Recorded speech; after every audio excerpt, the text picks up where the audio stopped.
Hi everybody, I'm Ryan, and with me is Brianna, and today is Friday, November 18th, and here's what's been happening inside LHS. LHS is getting in the Thanksgiving holiday mood with Thanksgiving Day less than a week away. A campus-wide fundraiser to buy turkeys to donate to the Daybreak homeless shelter is happening until the end of the school day. For just $1 donation, you will get this paper turkey to support the efforts of Daybreak Shelter here in Lawrence. Your seminar teacher will collect donations today in seminar, and turkeys will be delivered to the shelter early next week. Another holiday season charity collection began back in October and will run until December. Johan has more about this as he talked to the coordinator of the LHS Christmas Toy Drive. Hey everyone, I'm Johan, and with me is Dario, the coordinator of the Christmas Toy Drive sponsored by YTE and NHS. So Dario, thanks for coming. Well, thank you for having me. Yeah, so tell us, Dario, tell us about what's the Christmas Toy Drive. The Christmas Toy Drive was a project me and my classmates came up with to collect toys for the less fortunate kids this Christmas.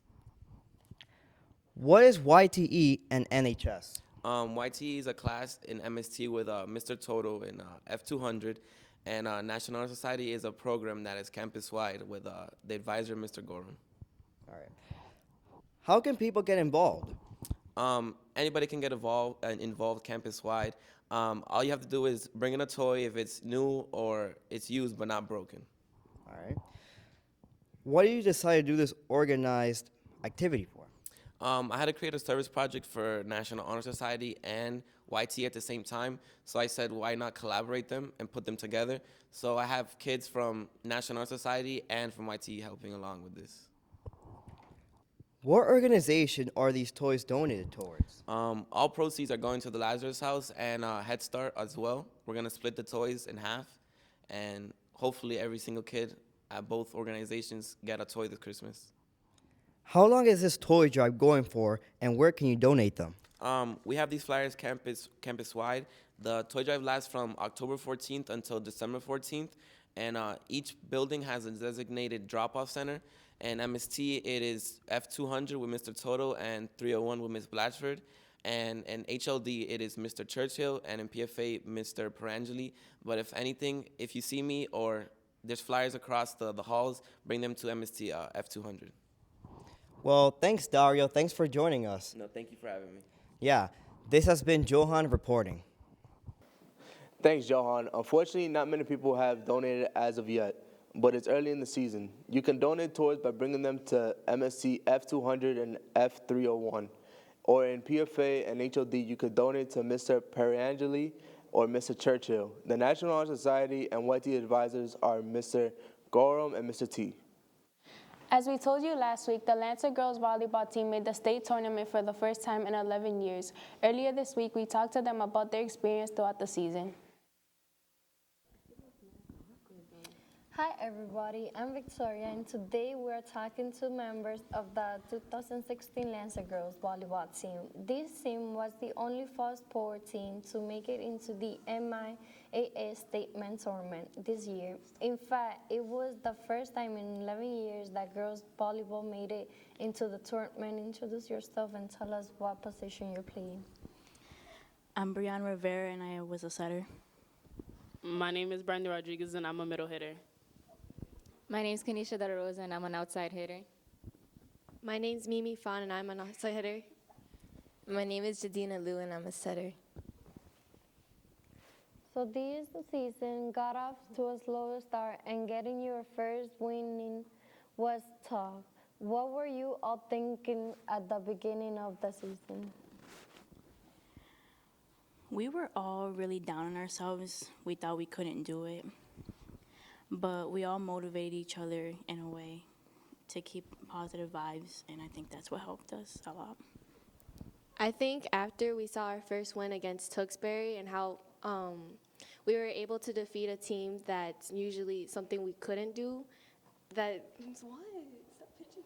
No, I agree. Yeah, all right. So like I was saying, after we defeated Tewksbury, I was like, oh my God, we could really do this. Like, we're not that bad of a team when we work well together. Yeah. So after the slow start, what would you say got the team into a winning way? Well, I would say the same thing that Mimi said because the team that we played for our first one was Tewksbury, and we haven't beat them in all the years that we've been playing. So being able to overcome that obstacle in our season and actually win a team like that, it showed us that we can compete with all the other teams in the conference. When you find out that the team qualified for the state tournament, what were you all thinking? So at first we couldn't believe it, and then we thought back to how all the other people were doubting us and thinking that we weren't going to go that far. And then we proved them all right because we had a better record than everyone else. And then, yeah.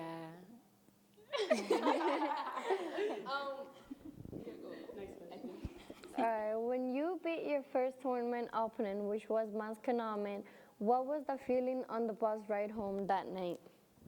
We were all really excited. We couldn't believe it, and we were actually very emotional as well. I cried, she cried, everybody was just emotional. That was the start where we knew that we can go really, really far and we can defeat anyone that tries to come upon us. I think we were all ecstatic because the school that we defeated was a school that was champions last year. So from then on, we were just like, oh, we could really do this in the playoffs. I think a lot of it had to do with we put our minds to it, knowing that we can do it.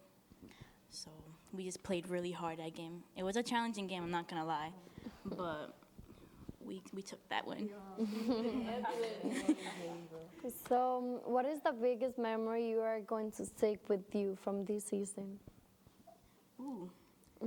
I started volleyball my sophomore year, and it was very challenging because I never played the sport before. And to see how much I've grown, it made me very happy. And this year was a great year, despite my concussion, but it's okay. So I'm going to take back the tears of joy that we had when we beat Masconomet, and then all the memories we made with the events that we did off of the court. It has to be being captain and helping everybody out and just enjoying the season. I started freshman year, and I don't think I'll ever forget the cheers we've done and how we supported each other and coaches' reactions every time Brandy would get a hit or Kanisha, and something good just happens. My memory that I'm going to take with me is the last point from the Masco game because being able to feel that and all the emotion you felt there, even if you weren't playing, you felt something there. And it's indescribable or undescribable, whatever the word is, because just being able to show everyone that you can come from such a large deficit and then prove everyone wrong is just, it's amazing. And it was great to be a part of it. I have something. And I couldn't ask for better captains like Kanisha and Brandy, even though they were very mean to me at times. But I just want to thank them very much for everything that you did for me. Just being there as a friend or being there for me on the court when I'm having a down day. And I love you guys. So cute. So you are all seniors. What are your plans for next year? I plan on going to college and majoring in nursing. I'm planning on going to college and majoring in athletic training. I plan to go to college with my best friend and major in nursing and psychology. Okay, well, I'm going to go to college, dorm, and study abroad, major in business. You're going to stay home? Yeah. I'm planning on going to college, undecided. Well, thanks for you coming in to talk to us today, and congratulations on a great season. Thank you, and we'd also like to say thank you to our fans and everybody that did believe in us for this long journey with the volleyball season. Congratulations to the Atlanta girls volleyball team. Next Wednesday, November 23rd, there will be an early release date for the Lawrence High School campus. Next week, there will be no school on November 24th because of Thanksgiving and no school on Friday. Next week, Inside LHS will be on for you to watch on Wednesday online and on cable TV at 5 p.m. and 11 p.m. throughout the holiday weekend. In fact, they want me to tell you that if you're standing in line on Black Friday, you can watch Inside LHS on your phone. Thanks for watching. Have a great weekend. See you next Wednesday.